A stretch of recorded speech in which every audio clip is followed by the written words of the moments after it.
If you've been studying Korean for 1, 2, or 3 years and somebody asks you 오늘 하루 어땠어요? And your brain just goes blank, I want to share what's really happening. Because the issue is not that you're bad at advanced Korean. The issue is we skipped the basics and we didn't know. Today, I'm going to give you a small test. And by the end, you will know exactly what you're struggling with and what to do. My name is Seunghee.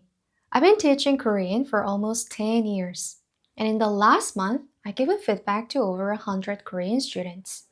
And I want to share the most common problem that I saw.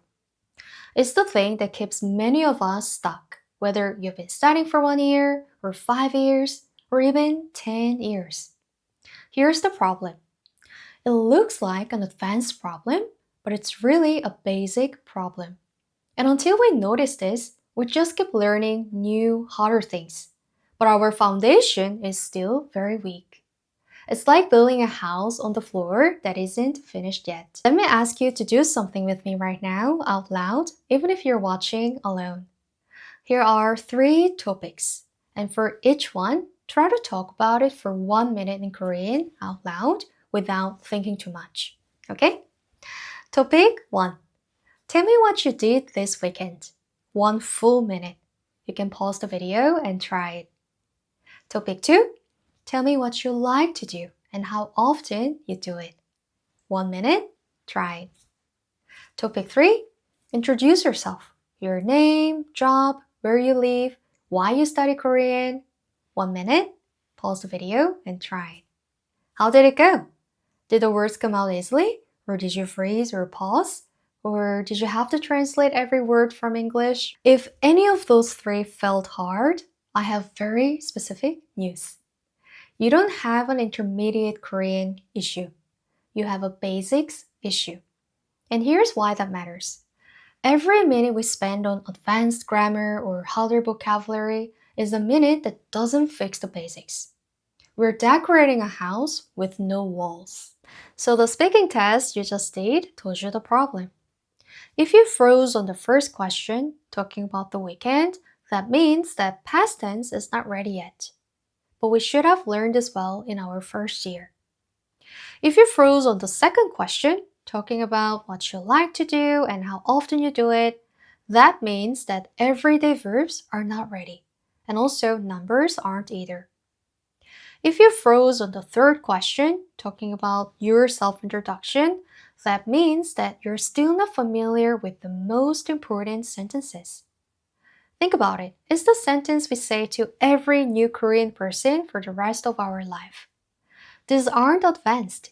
These are the sentences a Korean person uses every day, hundreds of times, without thinking too much. And many of us don't own them. But it's not our fault, because most apps just give us points for finishing units instead of really learning the sentences. And here's the story I hear every single time. Basic stuff is boring. I don't want to go back. I want to move forward. I need to learn harder things to get better. This is the trap many of us fall into because the basics aren't really easy. The basics are the foundation. A Korean 3-year-old child speaks fluently about apple, mom, bathroom, food, hungry, tired. Why?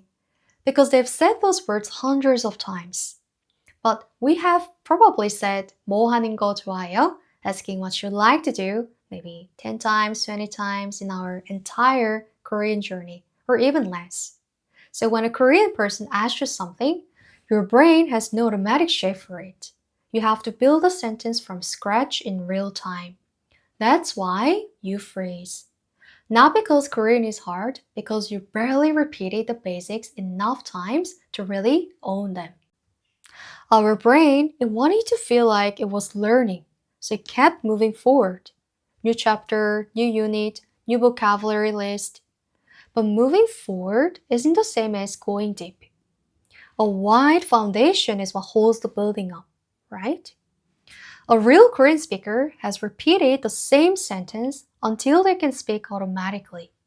They do the boring work over and over again, and by doing that, they stop translating in their head and start forming sentences fast in real conversation. On the other hand, we have hundreds of fresh sentences, each repeated maybe 2 or 3 times. So the sentences are not fully internalized, and when a real conversation comes, there's nothing holding us up. Why do people pay thousands for tutors when the Korean is the same Korean? They pay for someone who will make them say the boring sentences over and over because they wouldn't do it on their own. And also, we get easily bored of repeating sentences, right? But a tutor stops that. They make us say it again and again until we really own it. That's what the money buys. First repetition of the boring stuff. But what if we cannot pay for a tutor? I want you to try this. Pick 5 topics, boring ones. Your weekend, what you like to do, your job, your hobby, and one thing you want to learn. And for each topic, make 1 Korean sentence out loud and record it and send the recording to your Korean friend or ChatGPT or to our community and get the correction. Then tomorrow, you say the same sentence with the correction in your mouth. You do this for 1 topic for 10 days, then the next topic for 10 days. In about 2 months, you own those 5 topics. They come out without thinking, and you will stop freezing on the most basic questions in Korean. That's the foundation built by repeating the boring sentences until they come out without thinking. If any of this feels like you, if you've been progressing for years and still freeze on the basics, I'd like to invite you into our free Korean speaking community. A complete weekly speaking plan totally for free. 1 prompt every week and you get real feedback. The link is below. I'll see you inside.